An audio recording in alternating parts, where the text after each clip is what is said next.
Harstem is a household name in the StarCraft scene. But it wasn't really until the first half of 2016 that he finally tamed the Year of Harstem meme by winning those back-to-back championships at both GPL and Home Story Cup. He finally showed us that brilliance that I think a lot of us had always seen in him. But unfortunately, after these two championship runs, his results fell off. IAM Katowice was a chance to change all of that. He trained his ass off, preparing himself for one of the biggest events of the year. In the end, though, few of his matches were broadcast, and many fans assumed this was yet another uninspiring early exit for our favourite and funniest Dutch Protoss player. However, all of Harstem's series were actually really close fought. He took a map in every single series he lost, except against Alive, who completely dominated the group stage, and he actually defeated the eventual runner-up of the tournament stats 2-0. That's exactly what we're going to be talking about today, is that 2-0 set. Harstem uses impressive and somewhat innovative Skytoss PvP, and Stats is going to look completely lost trying to fight against this. I don't think I'm going to be able to provide any easy answers today, guys. This style seems really solid, and on some maps it might be overpowered. So we're going to watch this set. It is a 12-minute game and a 10-minute game, so it shouldn't go for all that long. Most of it we'll watch from Harstem's viewpoint, and I'll walk you through a lot of the decisions he makes and some of the key pointers that make this so hard to play, while also discussing a lot of the ups and downs of how it works and how we could potentially try to counter it, and you can really kind of see how the style takes shape because of that. So to open up, it's a very standard opening. It's just, he does choose to wall off at the ramp because he'd like to be quite greedy if possible. Wants to be able to wall that in against any adept harass. Standard double gate, goes for his double gas, both right around the same time on the edge of 16 and 17 supply, about 50 seconds into the game. But notice there's only 2 probes mining from each gas. 2 and 3, and then as he saturates on 16 minerals, he'll put a 3rd probe back on that gas. So just a little bit under the maximum mining on the gas. Now his probe scout goes out kind of late, but early enough to see any craziness coming his way. He sends it out after he drops the cyber core. And with that probe, he's going to come in, and you're going to notice there's actually 2 zealots being built by Stats, but from Harstem's view, obviously we can see that because we're watching a replay, Harstem can't actually see that that's zealots, so he assumes there's 2 stalkers or 2 adepts. It looks like a very normal opening from Stats. However, at this moment, he comes back down, sees the Nexus, and he's like, oh, that's a really fast Nexus. Okay, you just canceled those 2 units, and you're actually just playing super greedy. So, luckily for Harstem, his own opening is really quite greedy as well. He's got 1 Stalker? No Mothership Core? Let's go back just a little bit, and I'll show you guys that decision making one more time from when he sees that Nexus. So he does open up with 2 Stalkers, but he reacts. He sees the cancel on these 2 gateways right there, sees the Nexus, and he goes, oh, okay, yeah, we don't need Stalkers. You can't attack me, you're not even building units. So we're going to see him cancel one of these Stalkers and just drop that very quick Nexus. So I was talking to Harstem about this series, and he actually said he played a little bit risky because he knew Stats style, and he felt very comfortable playing Skytoss on these maps specifically. That's why he was skipping the Mothership Core here. And in just a moment, he's actually going to see a blip of a probe on the minimap, and he's going to freak out, thinking it's Adepts. So notice this probe is watching for that, and it's very important to not let Adepts in his main. I'll show you guys the exact reaction in just a moment. He's going to be like, he just saw it, and he's instantly pulling a probe to his ramp, and he's going to try and pylon wall in. But then he realizes, oh, it's just a probe. That's not Adepts. It's fine. The reason Harstem has to treat that so seriously and wall Adepts out is all he has is that 1 Stalker, a 2nd Stalker about to pop. No Mothership Core, and even if he had a Mothership Core, there's no pylon in the back of his mineral line. Sure, you can cover that area, you can cover that area, but there's this whole big weak area at the back where Adepts could kill so many workers. So it's cool to see all these little adjustments that Harstem makes to make sure that his quite greedy play can work out. He also opens up with this Stargate and goes straight into Oracle. He's always going to want to open up with a fast Stargate, of course, with this style. It's a Skytoss style. However, usually he doesn't go for Phoenix. He loves to mass up Void Rays. So we're going to see him really kind of head up to lots of Void Rays, try to get some Immortals and Sentries out, add some Disruptors, and then go to Carriers. And I'm going to talk about the details of each of these steps as we go along. For now, there's a really interesting detail. I just said he doesn't want to go Phoenix, and yet he's building a Phoenix in the production tab. PiG, do your research, learn to pay attention. I am just kidding, guys. He's actually building this Phoenix just in case. You're going to see him cancel it in just a moment. Now, why does he cancel that Phoenix? He cancelled it just before it finished. The reason is he just saw 2 sentries and 2 stalkers, so he knows his opponent has put his gas there rather than any fast Stargate. The reason he's building that Phoenix is in case he runs up into an opponent's Oracle, then it usually devolves into, oh, you've got Oracles? Well, I'll build some Phoenix to shut your Oracles down. Well, I'm doing the same thing as well. We're both building Phoenix to shut each other's Oracles down. Okay, it turns into a mini Skytoss battle right from the get-go. So if he's already got 1 Phoenix out when they both spot each other's Oracle, it gives him the advantage in that. But seeing that it is just sentries on the ground, it's a ground-based style from stats, he cancels it, starts up Void Ray production. Now, his Oracle doesn't find any direct damage here, and a lot of people panic when that happens. They're like, oh, it's my Oracle, it needs to kill a whole mineral line. But Harstem's just very patient, and keeping that Oracle alive offers him so much value throughout the game. Just tagging the units, keeping track of everything that stats is up to. As long as you've got an Oracle on the map, your opponent can really keep no secrets from you. I'm just going to go back a few seconds, guys, because there's a really cool little thing which happens in this moment. So I do want to say, 3rd gas goes down when he's only got about 9 or 10 probes on his natural, so he wants to get that 3rd gas really quickly because this is a very gas-heavy style. And he also goes for a Robo before his Oracle even pops out because he really wants to go for Immortals to help anchor his composition. Now, there's going to be a cool moment, and it's very hard to pick up from Harstem's camera, so I'm going to go out to everyone's view. This hallucination comes in from stats, and a Void Ray has just popped out for Harstem. He's just started up another one.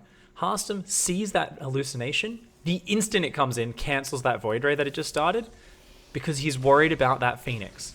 Just in case there's any newer players watching, you can actually see the shape of the unit building in the Stargate, and if he sees a Void Ray, he knows he's going up against a Skytoss style, because you don't just build a single Void Ray with normal PvP.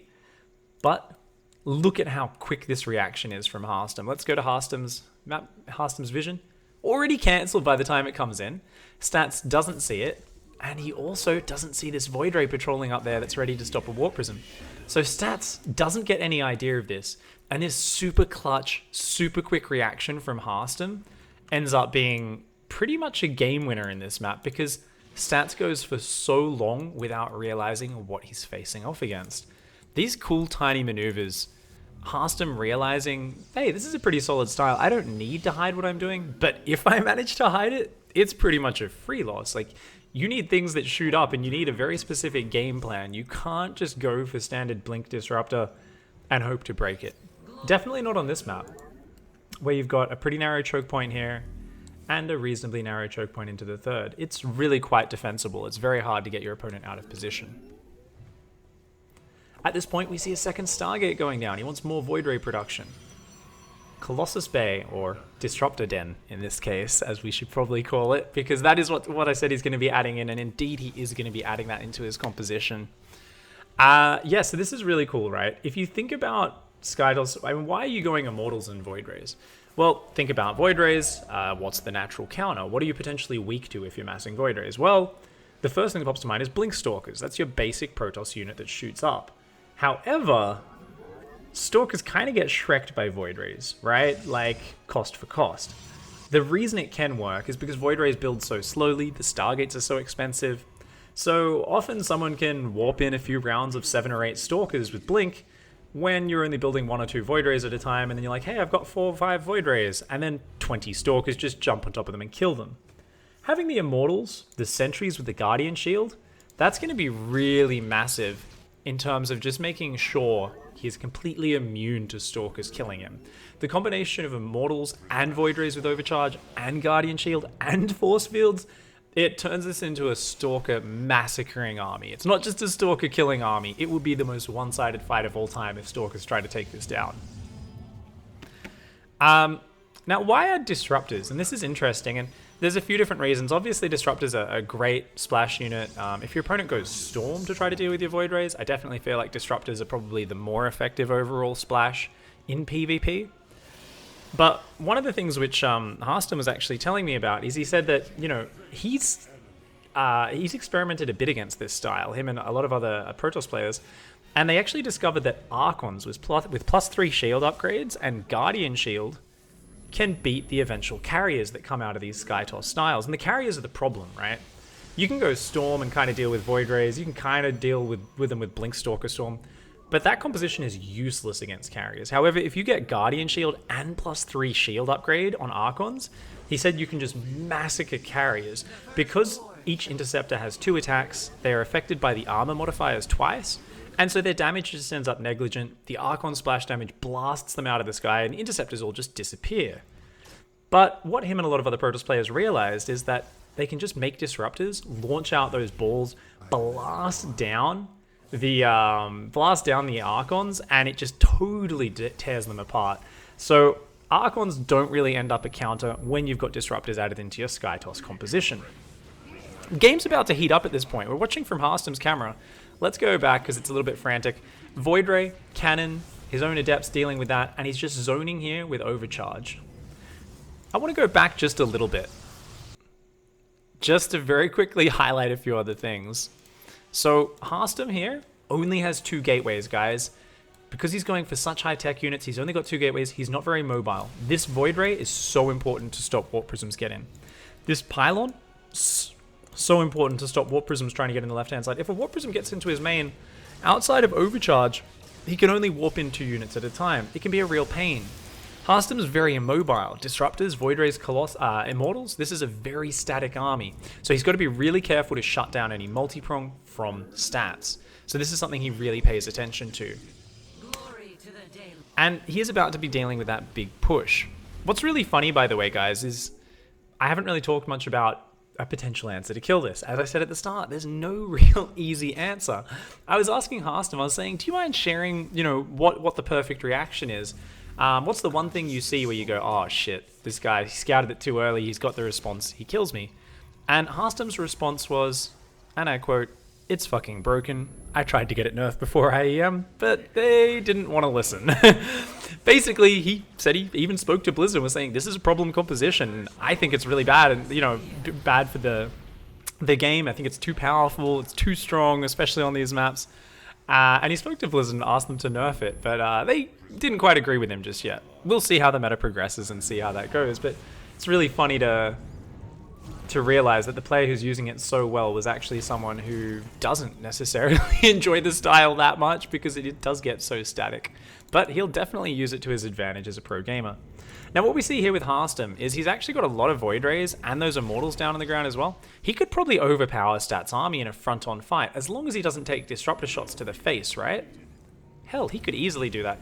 But the reason Harstem doesn't push out is because he could go out, he's going to be forced to overcharge, and then Stats can just retreat. He can blink away, he's got the mobility, and then when the overcharge runs out for Harstem, there's always that potential for Stats to kind of jump on top of this army and start focusing it down, picking away units and blinking away. He's really a much more agile force from Stats. And Harstem's like, well, I don't need to go out there. I'm building the better composition. Behind this, he's getting +2 ship weapons. He's getting his fleet beacon, his 3rd Stargate, he's starting carrier production. Harstem knows that his army is growing stronger and stronger, so there's just no reason for him to necessarily have to take a risk. He doesn't have to, you know, take any chances on this one. So he's basically saying, if you want to fight, you need to attack into overcharge, into cannons. Only then will I actually switch on the Void Ray prismatic alignment, and only then will I actually, you know, give up that little bit of advantage. So you're going to have to sacrifice a bunch of units to bait that out. Great defense continuing from Harstem. At the front, he's continuing to just zone with these disruptors, just not letting Stats get in at the edges that he wants. You can see how Stats really is trying to like push forward with the Stalkers and the disruptors, trying to get those pickoffs. But once again, this Oracle is just so useful here. That Oracle continually comes in again and again. It just scouts everything that's going on. And it sees what's happening. So at this point, Harstem's saying, you know what, I've got enough army, I'm sick of this. He knows that Stats will have a faster 4th behind this. And so he says, it's time. I'm going to take my own 4th. I'm still macroing up, but I'm getting a Mothership Core. I've got +2 almost done. I've got carriers on the way. You know what, though? I see how many Stalkers you have. And he says, if you invest this much in Stalkers, you don't really deal any damage. I can counter-push you before you get up your own Skytoss army, because according to Harstem, that really is the only response against this, is to go your own Skytoss. He's like, okay, I know Stats will be transitioning to his own Skytoss. He won't have it yet. Let's go kill him. That kind of seems like a good decision. Yeah, let's do that. So 10 Void Rays, 3 Disruptors, 3 Immortals. Finally loses that Oracle, but he gets another tag off. Takes out the Nexus and 6 probes, and he's just going to rotate around. His carriers are finally starting to join up. His Mothership Core is actually chilling at home. Where is it? There it is. It's finally coming across the map. Because, of course, that was defending those Adept Warpins with its overcharge before. But we're about to see the most one-sided battle that Stats has probably ever played in a reasonably even supply game. He's about to get completely massacred. You're going to see him try to target down Disruptors with his Void Rays here. And just try to, A-move with everything else. And he's not going to click fast enough. One of those Disruptor shots goes off, gets like 5 or 6 Gateway units. All his Void Rays disappear. His entire army just gets massacred by these +2 Void Rays, a couple of carriers. And at the end of that, Harstem's still at 180 supply. Holy shit balls. Harstem, pretty good at StarCraft. So he just absolutely destroyed that game. So guys, we'll hop into the next game. Funnily enough, it's even more decisive and quicker. It's going to be on Proxima Station. And this is where, while I'm logging out and logging back in, as this is an old replay, I get to share a really cool story. So I was talking to Harstem about this. And he was saying, look, on some maps especially, this style is just broken. And he was saying that when he actually saw the vetoes against Stats, he immediately knew that he'd won the game. Of course, Battle.net chooses this moment to make me show my authenticator. So yeah, he looked at the vetoes and he was like, oh crap. And him and Pilly had actually been sharing, information about Skytoss and PvP. They'd been talking about it. And he said when he did the vetoes with Stats, they did it in the player area. This wasn't on the main stage, right? And what he did was he goes to Pilly and he's like, hey, check out the vetoes. These are really good, right? And Pilly just started laughing like a maniac. Harstem's words, not mine. Apparently he was just like cackling like, holy shit, you're going to destroy him. And Stats looked over and he was like, hey, like Harstem, why is Pilly laughing? And Harstem was like, oh, I just showed him the vetoes. And Stats was like, just looked a bit confused because he didn't quite comprehend exactly what Harstem was going to be doing. And Harstem said that after that first game, Stats actually whispered him, just saying, oh my god, ... Proxima Air Toss map, ... And Harstem feels like he probably understood why Pilly was laughing so much about the vetoes once he saw what Harstem's style was. So let's go into the second map on Proxima Station, and let's talk about just that. I just think that's such a funny story. Stats is actually like probably the most surprising character, because back in the Kesper days, he always seemed like this very reserved kind of guy who just plays incredibly well, kind of chokes up in the semifinals a little bit, despite being the most consistent Protoss by far. And I love that we're starting to get to know him really well at all of these tournaments he's been coming to. So guys, let's take a look here at Proxima Station and how this map plays out for pro gamers using Skytoss. And here's a hint, it's a really good map. I talked before about Abyssal being easy to defend. Holy shit, look at this. This is the only area you need to defend for your first 2 bases. Your third base, you only need to defend this little narrow choke. And I know there's going to be someone who says, look, there's destructible rocks. No, these are the most negligible, non-existent rocks. Like literally, these almost don't exist, because to get down here, your opponent needs to push through this narrow corridor where there is no escape. And at any point, a defensive army on 3 base can move down and you're trapped in the corridor. And it immediately becomes the corridor of death. You're just going to get destroyed down there. So this map is very good. Any map where you can really just turtle up and defend. Because remember, Harstem was low on gateways. He was very low on that count. Now, there was a cool thing that happened there. Harstem was patrolling his probe out front. And when he saw the probe coming in for Stats, he quickly went up and put a pylon on that high ground. Now, there was a little bit of an odd thing that happened here, where if we go back a little bit, you can tell that if there was no probe scout, Harstem is actually saving up a lot of money. He does go gateway and a gas, but he's only putting one guy on gas. So, oh, no, he's not even, yeah, just one guy. And even that was reactionary, actually. So he was planning to put no guys on gas. He was going to go gate Nexus. But because he sees that probe, he's like, ah, shit, got to put down a pylon. I don't want him to see what's going on. I want to deny that vision. You see, stats can only see the front. And he says, okay, let's put guys on gas now. So I'll put 2 on gas. He's going to take his second gas. So Harstem, you can tell, if he wasn't scouted, would have been very confident just playing a very greedy expand. But since he was scouted, he says, let's go back to a slightly more normal build. My gas is a little bit delayed, but it's okay. I can still just go straight into Stargate. I have my Nexus slightly delayed, but this way I can make sure stats can't see what I'm up to. So you can see people at the top level really wanting to just deny scouting. And you've got to think about this from the opponent's perspective. From stats point of view, it could be anything behind that. 90% of the time, it's probably quite a greedy opening. But even breaking a greedy build is going to be really hard. Oh my god, look, stats did the exact same thing. This is just how you play PvP on Proxima. You just wall in and don't let your opponent see anything that you're doing. Because to all in into 2 overcharged pylons on top of a narrow ramp, hell, there could very easily be a robo behind this, or 2 or 3 gateways. To actually break this is going to take such an all-in commitment, and even then, there's a chance your opponent defends. So, most of the time we see players just expand. So, expand, still no, here we go, Mothership Core for both players, and only now a single Stalker for stats. No gateway units for Harstem whatsoever. Stargate is down here for Harstem as well, but notice his Nexus is a little bit later. This is because Harstem, by going for this pylon up the front, he actually made a mistake and thought, oh, if I need to go Stargate, let's put down a pylon at the back to hide that. But he actually drops this pylon earlier than he needed to. I'll show you guys very quickly what I'm talking about, and then I'll fast forward through the rest of this early game, as there's not much else to comment on. So he actually puts this pylon down, even though he doesn't use it for a really long time, and he's at 23 out of 39 supply. So a bit of an error here from Harstem, clearly not as practiced, wanting to go for the expansion and then having to change his mind when his opponent scouts just in time for it. So definitely a crisper opening from stats to start off. But from there, the compositional strategy was just so much more solid for Harstem. We see he's going to go for a Stargate. And he's going to go for Phoenix this game. Now, if you think about it, why not just go Oracle into Void Rays? That's what you want to do as Harstem, right? Well, think about it, guys. He is playing a map where his opponent has also walled himself in, has also been very greedy. There's a good chance his opponent goes Phoenix. And if you're going for an Oracle, it's going to do nothing against Phoenix.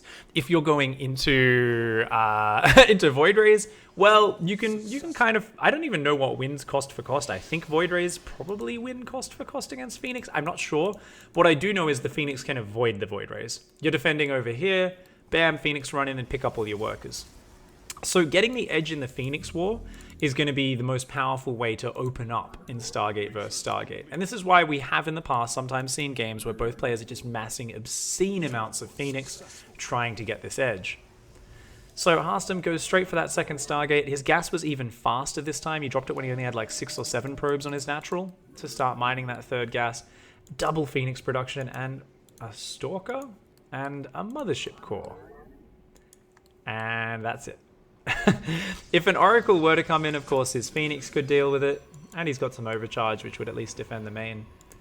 But yeah, for the most part, Harstem here just on a very simple plan of me make Phoenix. And I love this move. His probe hung around out front stats base. He saw stats wanting to expand, and he pylon blocks it.